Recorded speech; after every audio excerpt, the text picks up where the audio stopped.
Hi, everyone. I'm Dr. Rose Gowen, and with another episode of Brownsville in Motion. Today, we're broadcasting from Startup, Texas, here at eBridge in downtown Brownsville. And with me, I have my very good friend, Jude Hi. Benavides. Welcome, Jude. Thank you. Thank And you for Jude, inviting me. yeah, and Jude is going to tell us about some really exciting green stuff coming to Brownsville very shortly.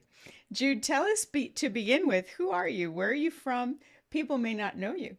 Yeah. I'm originally from Brownsville. I was born and raised here in a certain year that I won't mention, about 50 some years ago. I was born and raised here, went to high school here, graduated from the University of Notre Dame, go Irish, with my degree in civil engineering. Then I was a naval officer for several years. I was an active duty naval officer for 6 years. And then did another 8 years in the reserves. And during that reserve time, I finished my master's and my doctorate in environmental science and engineering from Rice University. And at that time, back in 2004, there was a position for a hydrologist, is which what I do, Mhm. that opened up at UTB TSC. I interviewed around different schools and was very excited to have the opportunity to come back to my hometown, and I've been working here as a professor. I'm a professor of hydrology and environmental sciences here at now University of Texas, Rio Grande Valley, and happily researching, working with students, teaching classes, and of course, collaborating with community folks and leaders like yourself and others to try to make this a better place to live, work, and play. So wonderful. Now, for some that may not know, what is hydrology? Sure. Hydrology is the study of water. It is the science of where water goes, how it moves, what the quality is. Do we have enough? Do we have too much? Flooding, etc. So the word states hydro meaning water, ology meaning knowledge or science of, and the study of. And I've been doing that work along with some civil engineering work for, like I said, several decades now. So it's so curious the way life happens. We both grew up in Brownsville, both born and raised here, but I'm a lot older than you. My father and your parents knew each other. They were all teachers, Yeah. but I never actually met you until I moved home in '94, Yeah. when you were already working Yeah. at the university. And currently, I live in the house that you grew up in. Yes. So we've kind of come full circle, this relationship and friendship that we have. It's been a pleasure all these years to get to Likewise. know you Absolutely. and work with you and pull on you every time I needed something relating to Resacas Cool. or whatever. But thank you for joining us. My pleasure. Today's topic, folks, is the duckhead. Not everyone knows what the duckhead is. It doesn't refer to a real duck. But Jude, tell us, what Sure is looks like the, one. Yeah. I know, what is the duckhead? Well, the first thing that we want to point out is the region of land, the area, and most people have seen it. They drive over it. This area right here, we have a map behind us here. This right here is the old 7783 highway, now called I-69. Right before you go to the new bridge that you have to drive straight into Mexico, Los Tomates Bridge right here. The university's on this side over here, and so to kind of place you, if you look at any aerial photo, Google Earth, whatever, you see a forested area of land, and it is very much in the shape of a duck. That shape was created by the Resacas and the old river oxbows, and that shape is now very prominent. I don't think you could draw a better duck head than this, with the bill being here, the neck, the head. And that area used to be, if you look at the historical imagery on Google Earth, and I invite everybody to go to Google Earth and go back to I think there's a 1950s or Okay. 1960s Hmm. image. You can just simply, click on the little time button. It looks like a little clock. It's free to everybody now. Used to charge for that. And you can scroll back and see that this area used to be agricultural land, like much of the land around the river here. Okay. It was never developed. It was agriculture. We don't know exactly what type. We suspect, based on the tree arrangement, it was probably citrus. Oh, And you can still see some of the citrus rows in some of the ways that the trees, no longer citrus trees, they're now trees that are growing up, both invasive and natural species that have grown, volunteered, grown on their own, and created a beautiful, roughly 88-acre area wow. of land that is now naturally reforesting like much of the land around it. And so when we refer to duckhead, we're referring to the shape of the land that is created by the Resaca system. So these Resacas in blue here Mhm. are the original Resacas. They're not man-made. No, no, none of the most of the Resacas in Brownsville and in throughout the whole valley and in northeastern Mexico, all of them, with the exception of a very, very few, are naturally created by the river. And, we painted blue here. We know the water's not blue just so it stands out Sure. here. It's typically greenish or brownish based on the amount of sediment or algae in the water. This actually, ironically enough, used to be the river used to flow up this way, around this way, and back this way. The actual river. And we don't know exactly how long ago, but much like some of the other oxbows that have been recently abandoned. Hmm. And those are the small bows, little U-shaped or N-shaped little lakes that are close to the river, or sometimes just abandoned by the river because it's more efficient for the river to go a certain way. And we call Un- that a separation or isolation or an oxbow. And so this used to be an old oxbow of I the river. see. Yeah. And so some of them still connected to the river underground? No, no. Well, there No. could be some communication. Right. The water, that we really don't know because it's very expensive to plop down a bunch of wells. Okay. And that's actually an area of study that myself and another colleague, Dr. Mike Cheng, at the university, UTRGV, are possibly going to look into. There is certainly some communication, but Hmm. not enough to maintain large amounts of flow. I follow you. This water system is now part of town Resaca, which comes underneath the highway and drains areas or flows around the zoo, Dean around Porter St. Joseph Park. Academy, Dean Porter Park, Okay. Rio Viejo.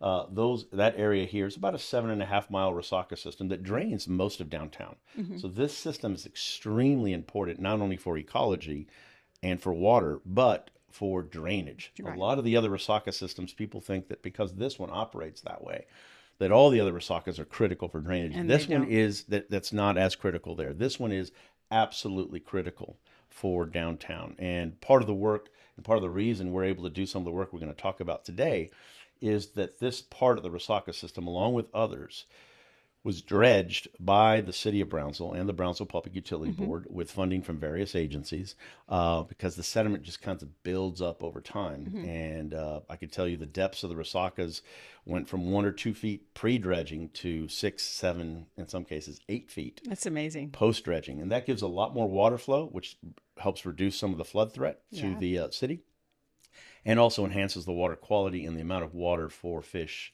invertebrates, vertebrate species. That's and amazing trees. to Yeah. think that much sediment collected Oh, over that yeah, at that time. absolutely. And then Yeah. it's going to keep doing that, Yep. right? It's like vacuuming your house. Yeah. Yeah. So just to orient everybody, north, Hmm. south. Hmm. So the bridge is here. Yes. Matamoros is below the picture. Southmost over here. Correct. And the university over there. So we can orient you guys when you look at that map. Next time you drive down the freeway, you can look outside Carefully. and Yeah. see it carefully. Yeah. You'll drive over it right here. It's elevated right here. And Okay. if you look to the right, you can actually see the forested area that's there. But yeah, do be careful. It is a highway. So the university UTB bought the land about when?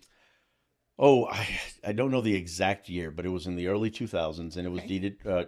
purchased by UT System, and so Okay. therefore UTB had the land, and it was part of our long range plan, UTB TSC at the time, and then part of UTB's long range plan to build additional classroom buildings, research buildings, dormitories, and athletic fields, and we actually did build one I on this see map that. right Mhm. there, right here. You can see that right there. We did build a soccer field that is still playable today, and it does have some lighting, had a little scoreboard. We built this parking lot that's shown by number 12 and the little access road that's right here has lighting, etc. So that was part of that plan. We all know the story about UTB TSC becoming UTB and now Right. UTRGV. We've maintained control of that land and ownership of the land. And again, I'm here speaking on my behalf, not UT System, not UTRGV, but I personally am very happy that we didn't do that full scale development because now we Yes. have the opportunity to do what we're going to talk about today. I totally agree. I'm glad that you guys, the university, held on to it, and it's neat to know that there's a part of Brownsville, this small snippet, that's been kind of reforesting itself through these times as things were waiting Yeah, to happen. So very opportunistic. it is pretty cool. So we, the city Mm-hmm. and the university started meeting a couple years ago to see how we could better serve the students and people of Brownsville. And this project came to light. So Yeah. tell us a little bit about that. Why did the university begin talking about redoing Yeah. this area? Yeah, first off, this decision was made well over my pay grade, but I'm very thankful that both the city of Brownsville, the initiative from the city of Brownsville, and the initiative from UTRGV decided that this could be one of the thrust areas to maintain. I like to say maintain and Right. enhance the opportunities that the Brownsville portion of UTRGV Right. provides for students, for visiting faculty, and most importantly, opening this up to the public when accessible. This is going to be, we call it Duckhead for short, but it is going to be the Duckhead Ecological and Research Park. Awesome. And that's the primary aim for this. It's not a city-owned park. No. It's not a state park. It is a park that is an ecological area for us to do research, to study the reforestation, to perhaps illustrate different bank improvements along the Resacas, to provide gardens for pollination and pollinator species, maybe additional community gardens. There's a community garden Right. right Right there. here, Yeah. right here, perhaps complementing that. Mhm. This is a palette that we've just kind of started to paint with a lot of comments from cities. We're going to be opening up this as, after we got this, some money from both private donors and BCIC.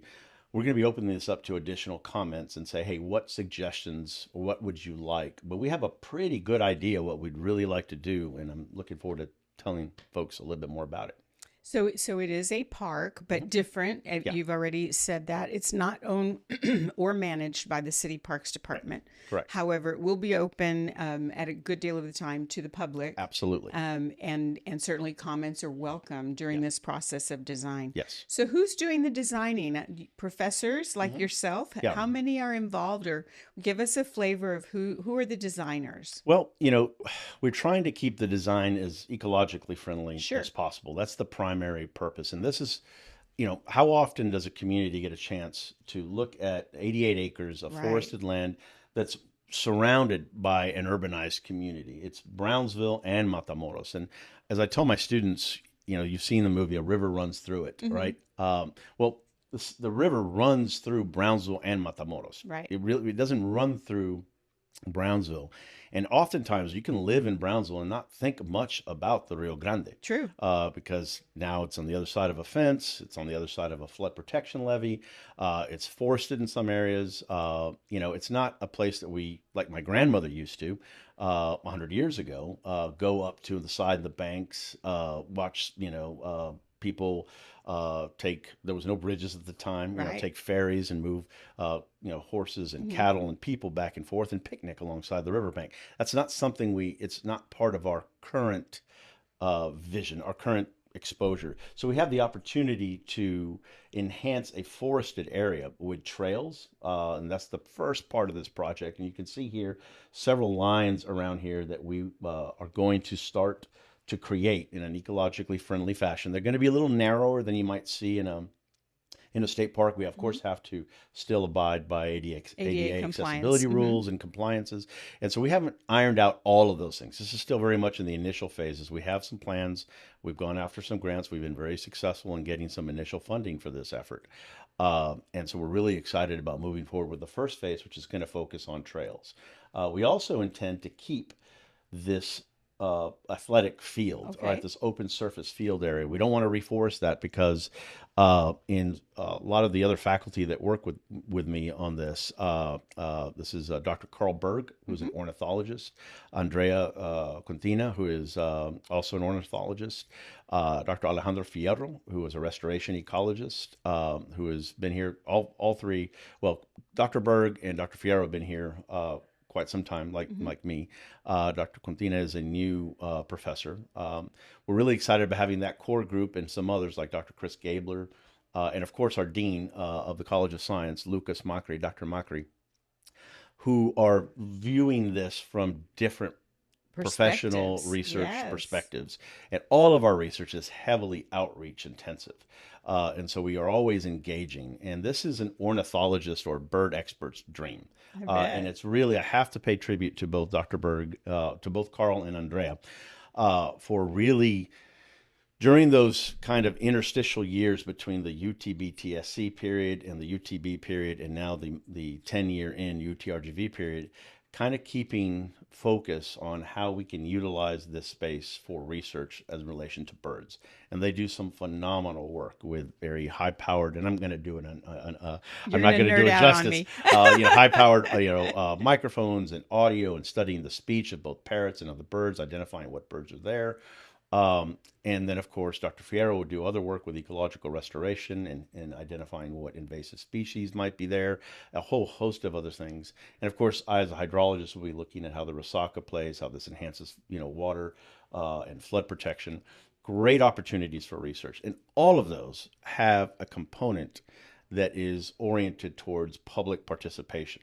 And so other aims, and I don't know if you want me to get into that now, Sure. other aims of this would be, other primary phases would be to build a dock and a pier access here at number 2 and number 6 at the bottom to allow people to kayak and Yeah. access with non-motorized boats, and actually to gain some visual aspects of areas around the Resaca, very nearby areas. Now, there are some parks that have those. In fact, the new park that is done by the county between Brownsville and Yes. Rancho Viejo, Cascade. beautiful park, yeah. Oh no, the No, other one in Cascade. Olmito. Yes, in Olmito, yeah. Yes. Gorgeous, gorgeous park with several docks. We won't have that many. We're going to have one, hopefully, and that will give access to people. And you can actually kayak. It's a little kind of, there might be a little issue here. You got to get kind of low to get underneath the little culvert underneath this road. But you can go right underneath the highway. There used to be a land bridge here that connected. That was removed, and it's part of the restoration process Okay. and the dredging. So you can almost go all the way around. You can't quite get through here because it comes really up close to East And University what Boulevard. kind of distance is that, assuming you can get under the freeway? And you're going to ask me that, and I did commit the about More or less. 1.7 miles. That's pretty. Yeah, That's one a way, great. one that, way. So that that's is a good, yeah. yeah. And now, before you really couldn't kayak it in all areas because it was pretty shallow. Uh-huh. And as we all know, the area underneath the Resacas, that muck that was under there, can run out of oxygen when things are decaying. And when you get in there, everybody knows you come out and it doesn't smell very nice. No. And that's just the natural methane or hydrogen sulfide that builds up over time. It's not pollution. It's certainly not other things. And now that's much deeper. We haven't done the post dredge assessment to my knowledge yet, but it's going to be a lot easier to kayak the entire distance. So that's one other aspect that we're going to look at. The other really exciting one, in addition to the trails, are maybe 1 or 2 towers, observation towers. We haven't probably around 25 feet high, that people will be able to come up and take a look at the canopy, and just above the canopy and gain a view.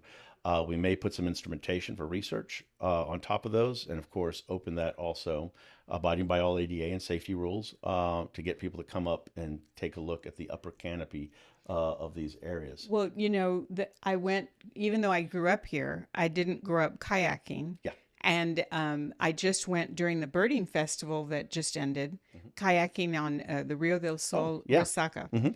It was a breathtaking experience. Yes. Hard to paddle into the wind. That part was not that fun. Yes, yeah. But to see all of that from the perspective of the water looking out, that makes me think of this and how lovely that's going to be. I think if we're able to connect the battlefield trail to this, which is really doable, it's not Yes, that far. absolutely. I imagine families taking a ride down on the Saturday or Sunday afternoon, and it's a whole afternoon experience. You ride down to the Duckhead. Maybe there's some rental kayaks or loaner kayaks or something. Kayak a little bit, go up the observation tower, have a picnic. I mean, what a wonderful destination and experience for families, or even whether they live in the area or if they live further north. Yeah. I'm sorry, go ahead. No, and I think of also the people that live around close that can walk into the Duckhead, seniors. And there's so much research now focusing on seniors and the importance of movement, whether that be not running a marathon, but just moving and not sitting on your couch all day long. Yeah. Walking into this space is going to be so meaningful. Absolutely. That's one of the things that is exciting about this area is its proximity to a highly urbanized area Yes. of Brownsville. And those trails provide us accessibility to some great parks. And this is, again, we're not competing with state parks or federal parks, and even other wildlife management areas that are run by U.S. Fish and Wildlife and Parks and Wildlife around the area. And we're also not competing with your traditional idea of, or not competing with, or trying to displace or match a typical city urban park that has Swing swings set. and Yeah. swing sets Yeah. and we will potentially, another area is to have some tables for people to come and Hmm. enjoy a picnic or outside. This side over here, which is much more influenced by the highway, right here, will probably be less ecologically restorable, but there's still a lot of opportunities for us to do things here. So we're thinking perhaps putting some pollinator gardens in this area next to the day camp area. And then, really, what I hope to be the kind of jewel of this thing to kind of bring all this together is very much like Resaca de la Palma State Park. There's a Hmm. welcome center there now. Yes. Not quite as big as that one. That is a Yeah. very, very nice one. But a smaller welcome center there around the Area 3 that will allow both students and researchers to showcase some of their research, to be the welcome center for people that come to the Mhm. site to learn a little bit about Resacas, to learn a little bit about what this area was before, what we're doing, why we're doing what we're doing there.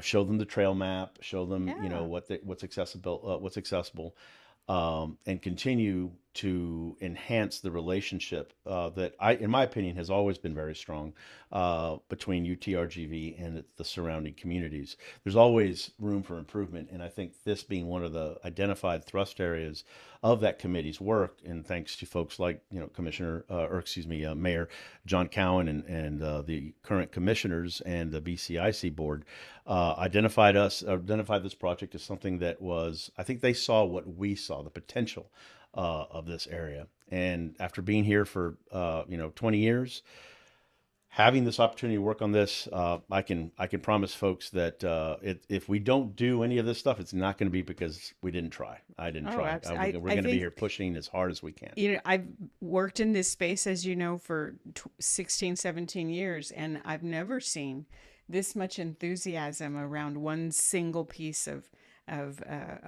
real estate. Yeah. I've seen general enthusiasm for all the park system and so forth, but Hmm. it's very refreshing to Yeah. see so many entities and people working on this. And I think if I was back in college and an environmental student, science student, I would really want to come to a university where they had this kind of work happening. I Absolutely. think it may attract even more students Yeah. at the undergraduate and graduate level. What do Yeah. you think? Oh, absolutely. We have several new programs. Well, not so new anymore. That's what happens when you've been here a couple decades. Our marine sciences program. Hmm. People come here because they get the opportunity to work in such a beautiful coastal Sure. area. Our School of Earth, Environmental, and Marine Sciences, which is really a department, but we call ourselves a school in the College of Science, Hmm. focuses on blending earth, environmental, marine, agriculture, social aspects, and the social science side of environmental and ecological studies. This is a perfect outdoor laboratory for that kind of work. And it's only one of the many exciting things we do within the School of Earth, Environmental, Marine Sciences, which we call SEAMS. Our program, Environmental Science Program, which is an undergraduate program, and our graduate programs are Ocean, Coastal, and Earth Sciences, which is what we call OCES, Hmm. and our ACE, the Agricultural, Environmental, and Sustainability Sciences master's programs, each have a component to learn and be able to do research and collaborate with and show off their work to the public through a space like this. And the great part is, in addition to connecting it to the trails, the existing hiking and biking trails, which I fully agree with, the city of Brownsville, just a few blocks here, we make this little connector here on 25th Street. The campus of Brownsville is right Right. here. And so students being able to access that and get to that point is just phenomenal. That was It's always the vision, to extend the battlefield trail to the university Yeah. so that a student can, or a teacher can get from their home wherever they live along the battlefield trail to the university and back. And so this seems to me a very integral part of that last piece, that Yes. last gap Yeah, that and that you're could the be work that lined. you've done and several others have done with the biking trails. You set the framework, and Hmm. now we just got to put these little connectors here, which is really low hanging fruit. I mean, It it's something really that is. can Yeah. get done quickly, and then you just have that accessibility. Another thing I'd like to point out is this is the southern wastewater treatment plant just off the Over back here. of Duckhead. Yeah, Okay. and that area has been that the water treatment plant is very old. Hmm. and it used to have some issues with what should we say, being odoriferous. Odor, Yeah, yes. some odors. Again, the Public Utility Board, and emphasize, again, separate from the Duckhead restoration. Right. The dredging of the Resacas was not part of our, the university didn't do that. We don't own that. So we're very thankful and very excited that that happened. And then some modifications and modernizations to the wastewater treatment plant that were done, again, prior to all of this, helps kind of tamper down. It's a wastewater treatment plant. At Sure. times it is going to smell a little Right. bit. You can't get away from that. Yeah, but that has helped, and it helps not only the community, but gives us the opportunity for this. And then just kind of seeing what happens out there naturally. When people come to visit the UTRGV, this campus, the Brownsville campus of UTRGV, they are almost always, if they don't know anything about the area, they are very pleasantly surprised. And Beautiful campus. beautiful Yeah. campus, the way it's integrated with the oxbows that are there. This is another opportunity, and I can't wait to take visitors not only from outside the community, but I can't tell you how often this happens when I teach classes, because I did it. It happened to me too. You can grow up in a community and not. You can be somewhat aware. Yeah, you've heard of it, of this gem that might be I there, totally but agree. you don't really grow to appreciate it because it's not part of your life, and it's not. That's no fault of anybody's. No one It's said just, anything bad about it. yeah, It was just wasn't on the radar. exactly. Yeah. And so to be able to open up that door to accessibility for people, even right across the area, right across the Resaca, Hmm. or half a mile away, and then being able to have different multimodal transportation routes Right. to get to that area, and then enjoy different multimodal areas, multimodal forms of enjoyment, moving, like you said, either through bike or walking, kayaking, you name it, right there in your backyard, literally in your backyard, is, I think, a sign of how we have moved forward as a community to really start to take advantage of these precious little gems that are around. And anyone who has been in my classes, anyone who knows me, knows how my passion for Resacas. And Oh, as I yes. said earlier, this is the tail end of a drainage Resaca system. And so there are going to be a lot of challenges associated with water quality with this Resaca that we don't see as much in other Resacas that are still within the city or just outside the city that are not heavily Drained into. drained into. Hmm. And so those are some challenges, but nothing that we can't overcome, nothing that we can't look towards, use this as an education and outreach opportunity to say, hey, storm drain and stormwater quality management matters. What we call MS4 concepts, where we're looking at kind of identifying types of pollutants and or trash that gets into our storm drains. Hmm. That you have these little markers that say, hey, drains to the Laguna Madre. I envision, Laguna Madre is outside our community. It's nearby. Right. But hey, signs that say drains to Duckhead, and if you, play in Duckhead, then you see, okay, if I'm going to go kayak in these areas, then maybe I shouldn't be doing this. Or if I Right. see this happening, It's more pertinent. it becomes more Yeah. personal, and it gives people a sense of place Yeah. and ownership of that area. And so I'm really excited that the university has agreed to make this public access. We don't know, again, the times. We're Sure. really aiming Sure. for a lot of time.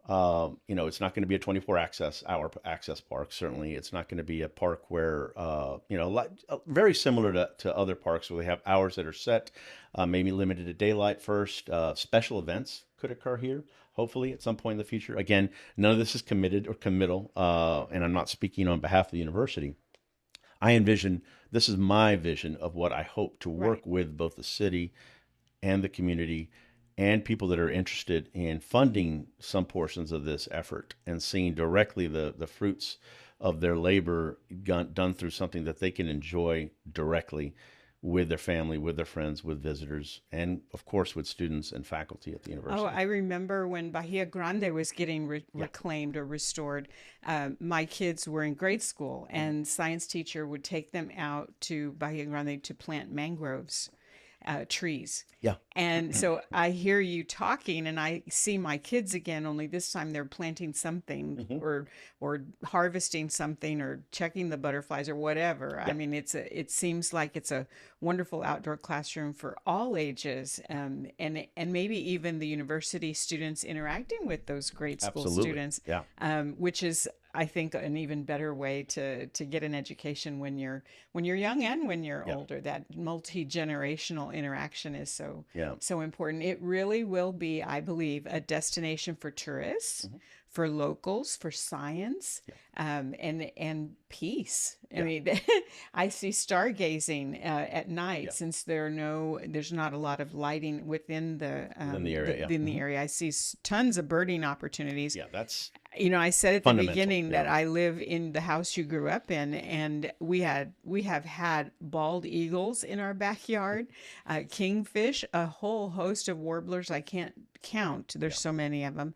There's so many birds that we did not appreciate were here until we lived on a resaca. Yeah. So I see that translated into this, and it's going to be a symphony in my mind. Of if it is in my backyard, I can imagine a mile and a half of Yeah. Resaca is going to be a deafening symphony of I beautiful hope so. birds. It's and it is already. It's just Yeah. when you have that, if there are trees there, as we see in South Padre Island, the fallout that happens when these cold fronts come through, the Yes. migrating birds, there's other opportunities. But what happens, way in there in that forest, and right now the ornithologists of our team have macheted their way through portions Oh of the gosh. region to get in there, and there's guinea grass and tall grass. It's you know. South Texas nature never promised to be nice. Hmm. So it can be a scratchy, stingy, even maybe bitey experience. Yes. So we have to be careful. But getting this type of access, different types of trails, more forested types of trails that you would see in a city park, the accessibility to water. We had some great letters of support for our grant that to BCIC Hmm. from community leaders. And of course, from even private businesses that are looking to enhance ecotourism opportunities, the kayaking companies and others that were just phenomenal that just came out. And so, we're really excited about this. I'm sure there's stuff that I'm going to think about right after this Me interview too. that I think, oh, Me I too. should have talked about this. One thing about connecting with students, there was a grant that I ran about 15 years ago now. Called Resaca Rangers, and it I was remember yeah, that. it was funded. Yes. It was an EPA grant, Yes. and the uh, the exciting thing about that was connecting and training teachers how to do Hmm. some basic water quality work. And most of this now is kind of out there as science education has kind of grown with new technologies. These teachers know how to do these things. It's just the safe accessibility to water like this and or accessibility to water or waterfront areas like this that are not private property gets more and more difficult as time goes on. So that opportunity to enhance, resurrect the Resaca Rangers aspect of this is another angle that we are identifying and looking forward to. There's way too much work to be done. So I invite anyone that is out there that perhaps wants to donate some of their time, talent, or treasure to this effort in any format, in any one of those three, we always welcome that. And I And no always try to work with donation that. is too small, whether it be time, Absolutely. talent, Absolutely. or otherwise, or Yeah. treasure, as Yeah. you say. I like that phrase. Yeah. Obviously, it's very exciting, and it's easy to see your enthusiasm and feel it, which is wonderful. But if you had to pick just one part of it that really excites you the most, and say, you know what, if we can't do anything else, we need to do this because this is the most impactful, what would it be? Wow. I think the most important aspect, and I'm trying to not be biased about this, I think the most important aspect of this is to provide safe accessibility to a green space like this in as much as the word perpetuity means. Okay. Establish some sort of, this cannot be a one off thing. We No. can't do this for a while. Um, So I would envision a green space that is not heavily developed, Hmm. that is done carefully, deliberately careful, with maintaining as much of that green space as possible, enhancing the waterways. But the biggest part of that is enhancing safe accessibility for our children. My daughter her eyes light up when I show her this map because first off the shape of a duck, and she wants to be a You're veterinarian, right. You're and they see right. that. So when you talk about that, when you talk about green space, so close to the area, and especially if you can recall back, I don't know, maybe I'm different, but I recall as a child loving these little spaces, these little kind of ensconced, kind of enclosed areas. This is one of those bigger areas that's now enclosed. Yeah. And providing that unique sense of place, having the opportunity to look back at what this place or this area used to be like in a safe, controlled, accessible fashion is, I think, our primary goal. And all of that primary goal does not exclude any of these other goals that we've talked Of about course. here today: research, education, outreach, exercise, accessibility, and developing in a smart and deliberately careful fashion. I think that's really what Duckhead is all about. There was a study a few years back out of Scandinavia, and I forget which country it was, but the question was, how big does a green space have to be to impact your mental health and your feeling of joy and peace and safety, etc.? And the answer was, it doesn't matter the Yeah, size, but whether or not you feel enclosed in that space. So it could yeah, be half a block or it could be a quarter of a block. But yeah, if there were big trees around and it kind of blocked out the skyscrapers and the noise of the city and so forth, it had value yeah. to improving. And I think when you said that about you as you were a kid, you wanted that enclosed space. That made Hmm. me think of that study, and this is Yeah, definitely one of those. yeah, absolutely. You will not feel like you're in an urban area when you're dead set in the middle Right. of that or walking one of those trails. So vision certainly beautiful and impactful. What's it going to cost? What is it going to cost overall? When you're not talking about large scale development, when you're not talking about having to purchase the land, which we True. do not have That's to do, huge. yeah, Yeah. big. When you're not talking about huge right of way accessibility issues, as far as accessibility to local areas and Hmm. having to build a road to an area, uh, this is remarkably low cost. Now, of course, numbers are never low cost to somebody because we're not talking about personal checkbook number Right. range. So I want Right. to, but the initial very rough budgets are in the $1 to $2 million range. Maybe a little less to get us started. In the few $100,000 range. We have had some very generous donors that have donated in the six-figure range, Hmm. either through property deeding over or through direct cash gifts. And we've been very lucky to get a BCIC grant Hmm. that's giving us $100,000 a year for the next 3 years. And then, of course, the university. The university here, what I really like about this is the university remains committed to maintaining the area, maintaining the space, and it is. I have to pay tribute to the fact that for a university, and we're not the only ones that do this, but it is not too common for a university to say this is something that we're going to take on, and that's something that we're going to collaborate with the community. That is not a building only. That is Right. not a class. Those are some very difficult decisions for leaders to head that direction. And so I am very, very honored that that trust is being given to faculty, Of to course. staff, to the community, and to particularly community government officials that have spoken, understandably, very loudly, with a mandate saying, "Hey, we want Browns. We More. want we want folks to understand how unique and special this part of the valley Right. is, and this is a great way to showcase one of our many, many attributes. So, I think that's really important for us to not lose sight of as we do this. So if So, we had a checkbook, mhm. you're saying you could definitely build all of what we just talked about for under 5 million. Oh, I would hope so. It'd be Yeah. one expensive tower and dock, Yeah, but I mean and that it is surprising to see how expensive that can be. The most component, likely the ones that are going to be expensive are the are the the towers. towers, the dock, and of course the building. Yeah. Uh, what would have been most expensive probably is gaining access to this and But you already have that. lighting and Yeah. water and wastewater, which is already done prior to the concept of making this an ecological research park.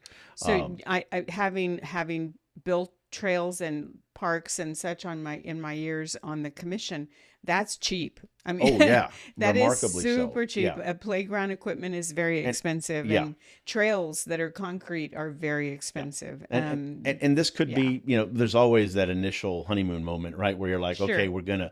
So I can't say definitely that it's going to be less than that, but I know that we're building this in stages, right? And so sure. that So how many yeah. stages? Well, the first stage we're starting, and it's largely dictated by the BCIC grant, is trails.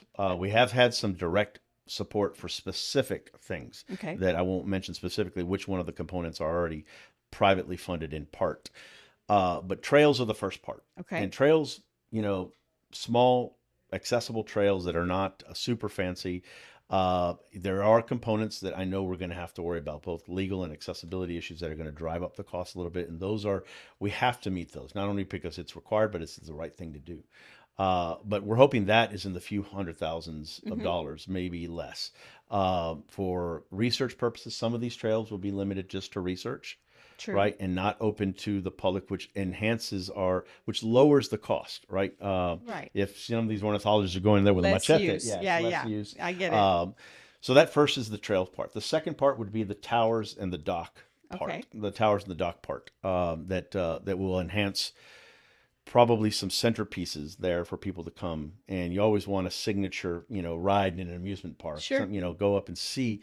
And this is the envisioning, but the vision behind the tower and the dock, where, like you said earlier, to see this from a different perspective, not from, so you can see the forest, right? Right. From both high up and from the water side. Right. And then the last part, well, the third part, because there are going to be others, I shouldn't say last, is that welcome center, that facility, that building that could be very, very small, in footprint. As long as there's a welcome center, maybe a small classroom, maybe a small storage facility for some of this research work, or maybe even a little larger. And because we have some of this that's already impacted, it kind of lends itself to, from the parking lot to that area right there. It's kind of the identity of the area where we can see where we're really minimizing the tree cutting, and doing that selectively when we have to, but yet still providing a facility for people to come and learn about what they would like to do, and then be able to visit and enjoy. Kind of like your welcome Right. part of your home. Yeah. And so, I think those three phases are what we've identified so far. But the faculty team, College of Science, University, UTRGV. I have to pay, tribute or thanks to facilities Mm-hmm. folks, facilities and engineering at UTRGV. Juan Ortiz made this map for us. They are working hand in hand with us and helping us. A lot of this stuff is going to be done in house, and as much as we can do in house through that great team, the cheaper it is overall for us, and the more control we have over specific design elements. Sure. Instead of consulting to an outside agent that obviously is going to know about trees, those faculty members are going to be there. I can guarantee you, we're going to be there watching and saying, no, don't go through this path, go through this path. This is more invasive. We can remove those, and protect that. And I think if you see that sense of ownership from leaders and from people that are working that hard, I know the community is going to stand with us on that. So I agree with you. So often when we're looking at a new park design over the years in my life, you have a beautiful vision, and it's lovely, and the price tag is like $50 million, and your heart just sinks, because those are not easy dollars to get, and from a city perspective, and a lot of the projects have to be put on the back shelf because they're just so overwhelmingly expensive. Yeah. But this project is not that, and Yeah. it is wonderful and meaningful, and for all the reasons we've already discussed, but it's doable for that Yeah. price tag. And Yeah. I think the community will get behind that in Yeah. in lots of different ways. And I bet you're going to have more philanthropic people, minded folks, looking to donate as it comes further online. That's really exciting, and I I hope you're think right. so. I think you're right. I think you're right. Really a great opportunity, and it's going to be part and parcel of our work moving forward. And can't wait to come back maybe in a few Yeah. years and Well, show you what we've done. that's right. Part two of this discussion will have to come back when phase one is Yeah, complete, that'd be great. or at least ongoing. Yeah. and maybe invite some of your other professors so they can tell us how they hack through with the Maybe we take the machetes. camera people out in the field. Yeah, Yeah, that would yeah. be even better, guys. We got to go on the road. So that'll be part two coming up Great. in a year or so, or however long it takes. But thank you so much for joining My me pleasure, today. Rose, like It's always. it's always a pleasure to speak with you. I get excited just listening to it, and every time I do, I learn something, and I learned something today. So thank you everybody for joining us here at Startup Texas this week, and listen to the exciting project of the Duckhead, which is coming to our city very shortly. Thank you.